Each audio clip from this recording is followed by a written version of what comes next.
नमस्कार, Haribhoomi news bulletin में आपका स्वागत है। आइए अब नजर डालते हैं आज की प्रमुख खबरों पर। एप्स्टीन फाइल, मस्क, जुकरबर्ग की वाइल्ड डिनर फोटो आई सामने।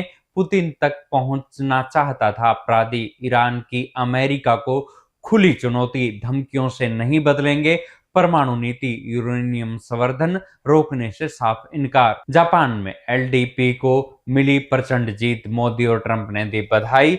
काशी में गरजे शंकराचार्य, बोले योगी कुर्सी छोड़े या महंती। मणिपुर में लितान में फिर भड़की हिंसा, 25 घर फूके, सीमा सुरक्षा बल और असम राइफल तैनात। अब खबरें विस्तार से। दुनिया के सबसे चर्चित यौन अपराध मामले एप्स्टीन फाइल से जुड़े 30 लाख दस्तावेजों के सार्वजनिक होने के बाद वैश्विक राजनीति और टेक जगत में हड़कंप मचा हुआ है। अमेरिकी जस्टिस डिपार्टमेंट द्वारा जारी की गई तस्वीरों में दुनिया के दो सबसे अमीर शख्स एलन मस्क और मार्क जकरबर्ग एक साथ डिनर करते नजर आ रहे हैं। ये तस्वीर 2015 की है, जिसमें जेफरी एप्स्टीन ने खुद वाइल्ड डिनर करार दिया था और इसे अपने न्यूयॉर्क स्थित अपार्टमेंट में फ्रेम कराकर लगाया था। खुलासों का सिलसिला यही नहीं थमा। दस्तावेजों से पता चला कि एप्स्टीन केवल टेक दिग्गजों तक ही सीमित नहीं था, बल्कि वो रूसी राष्ट्रपति व्लादिमीर पुतिन के करीब जाने की भी कोशिश कर रहा था।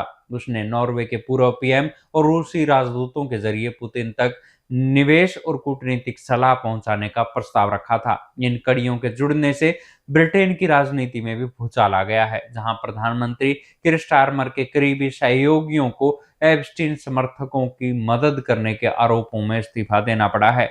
ये खुलासे बताते हैं कि एप्स्टीन का प्रभाव सत्ता के गलियारों में कितना गहरा और डरावना था। ईरान और अमेरिका के बीच दशकों से चला आ रहा परमाणु विवाद एक बार फिर उबाल पर है। ईरान के विदेश मंत्री अब्बास अरागची ने वॉशिंगटन को कड़ा संदेश देते हुए स्पष्ट किया है कि ईरान किसी भी दबाव या सैन्य धमकी के सामने झुककर अपना यूरेनियम संवर्धन कार्यक्रम बंद नहीं करेगा।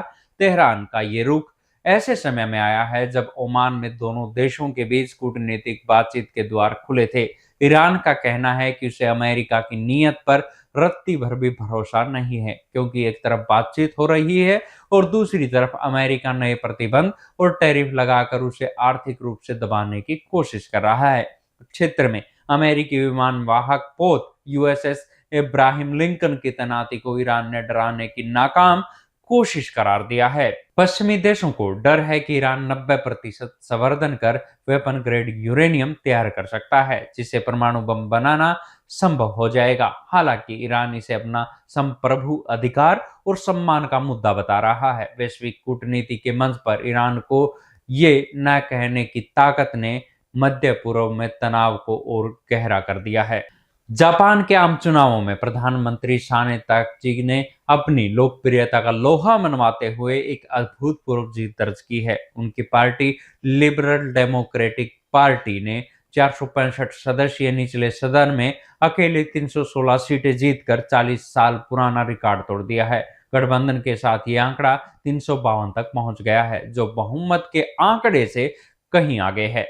तकाइची की इस बड़ी जीत ने न केवल उनकी सत्ता पर पकड़ मजबूत की है, बल्कि उन्हें देश की अर्थव्यवस्था और सैन्य शक्ति को लेकर कड़े फैसले लेने की भी खुली छूट दे दी है। तकाइची की इस सफलता पर प्रधानमंत्री नरेंद्र मोदी ने विश्वास जताया है कि भारत जापान की दोस्ती नई ऊंचाइयों को छुएगी। वहीं अमेरिकी राष्ट्रपति डोनाल्ड ट्रंप ने उन्हें शक्तिशाली और बुद्धिमान नेता बताते हुए खुलकर समर्थन किया है। चीन के खिलाफ सख्त रुख, महंगाई से राहत के लिए टैक्स कटौती और 18-18 घंटे काम करने के उनके जुनून ने उन्हें युवाओं के बीच एक रॉकस्टार नेता बना दिया है। साने कास्तु ट्रेंड के जरिए जापान का युवा वर्ग आज तकाइची के विजन के साथ मजबूती से खड़ा नजर आ रहा है। काशी में ज्योतिषमठ पीठ के शंकराचार्य अभिमुक्तेश्वरानंद ने मुख्यमंत्री योगी आदित्यनाथ के विरुद्ध मोर्चा खोलते हुए एक बड़ा विवाद खड़ा कर दिया है। सोमवार को मीडिया से मुखातिब होते हुए शंकराचार्य ने सीएम योगी की तुलना खलीफा से कर डाली और उनके सन्यासी स्वरूप पर गंभीर सवाल उठाए हैं।